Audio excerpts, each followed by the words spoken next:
So let's jump right in with some different types of educational or college savings plans or accounts. So the first one that we're going to talk about is the ESA, the Educational Savings Account, otherwise known as the Coverdell ESA. And so there's some specific characteristics of the Coverdell ESA that make it distinct. You can add and take money out of a Coverdell ESA as needed to cover educational expenses. The kicker is you can only contribute up to $2,000 per year. And that contribution limit is for each beneficiary. So for instance, if you had 3 kids, you could put $2,000 a year in each child's ESA, and that would be fine. But no matter how many ESAs they have, the maximum has to be $2,000 in contributions for a year.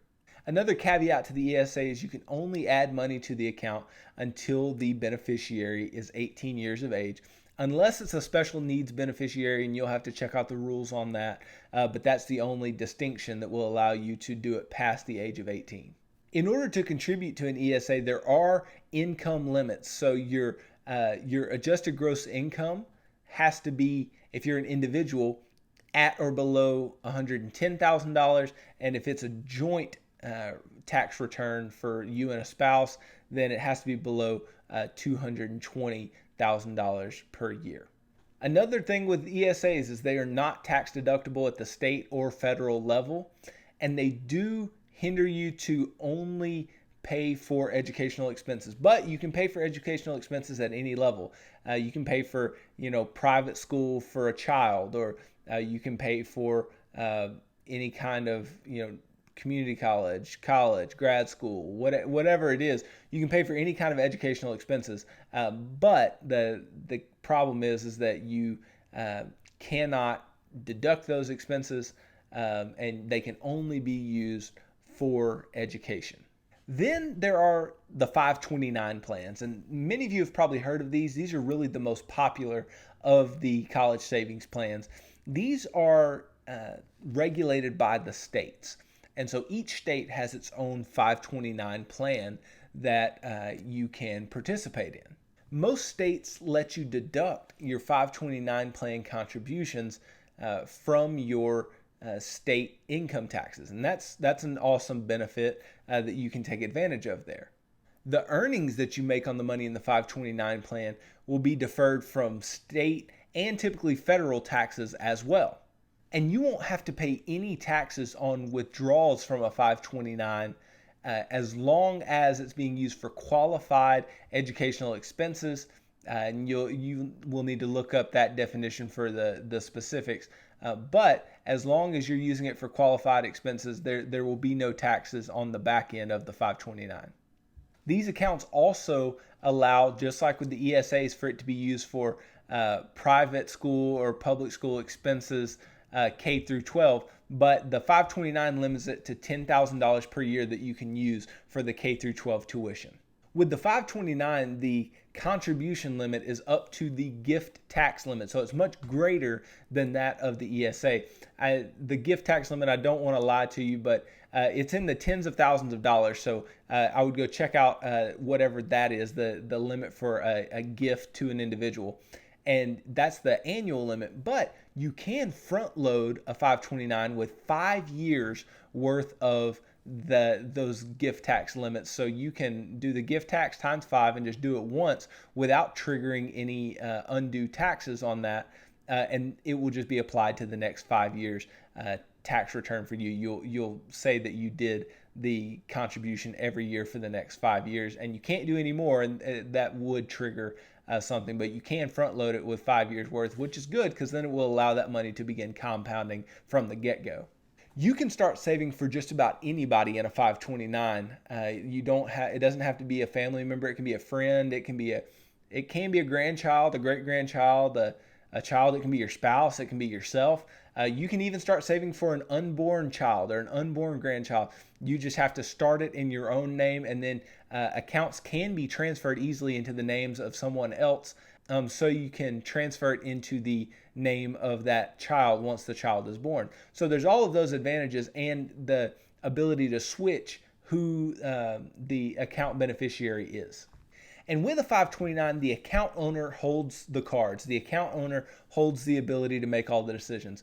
With the 529 plans, when the child becomes an adult, they still don't have access to that money. That's still not their money to allocate. It's still the account owner's money to allocate. So they do remain in control of the money even once the child is over the age of 18. A couple of accounts where that is not the case are our next college or educational savings accounts, which don't have to be used for that at all. And that's the UTMA and UGMA. So Uniform Transfer to Minors Act or Uniform Gift to Minors Act accounts. And in these, the individual, when they are 18, it is their money. It's whoever the beneficiary of the account is, it's their money at the age of 18. It's no longer the individual who set up and maybe was the custodian of the account.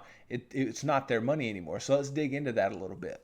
In these accounts, you can contribute as much as you want, but you can only go up to the amount of the annual gift allowance, and anything above that, you will incur gift tax on.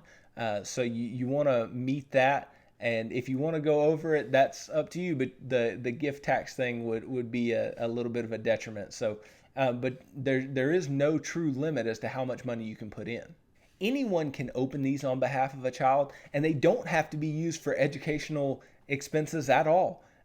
So what's done is these funds are put in the child's name, and then there's a custodian put on the account as well. So typically, if a parent opens one for the child, the parent will be the custodian until the child is 18. Well, the contributions are irrevocable, so irrevocable. You can't take these back. Once the money's put in the child's name, it's the child's money, and you have to deal with that, and it will be the child's money when they become old enough to take it into their own hands. With these, you cannot change the beneficiaries. It's in one child's name, and that's whose it is, and the contributions are not tax deductible either. There is, in fact, a heavy weight on federal student aid, though, if the child has an UTMA or UGMA, because this is treated as the child's assets, not the parent's assets. So whenever money is treated as child's assets, that weighs heavily on their ability to receive federal aid. Now, I don't want you paying for school student loans anyway, but it may impact your ability to receive a grant if you're able to do so. And so I want you to get as much of that free money as you can. And it may impact your ability to get need-based scholarships.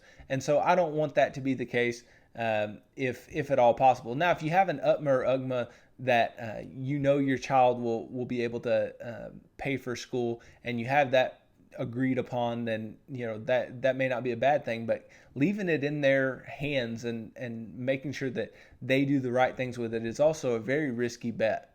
And these types of accounts are mainly used just if you want your child or the beneficiary to have money when they become a legal adult, because there's no guarantee that they're going to use it on the right things, and there's no limitations to what they can use it for. So this is basically just to leave money behind. But a lot of people do use this as an agreed upon way to save for a child's school long term, and then the child will have control of the money, and they can make the decisions as needed. But hopefully either you have a good rapport with your child, or your child is going to be responsible enough to use it for the right things when they get to that point, or use it for whatever you save for.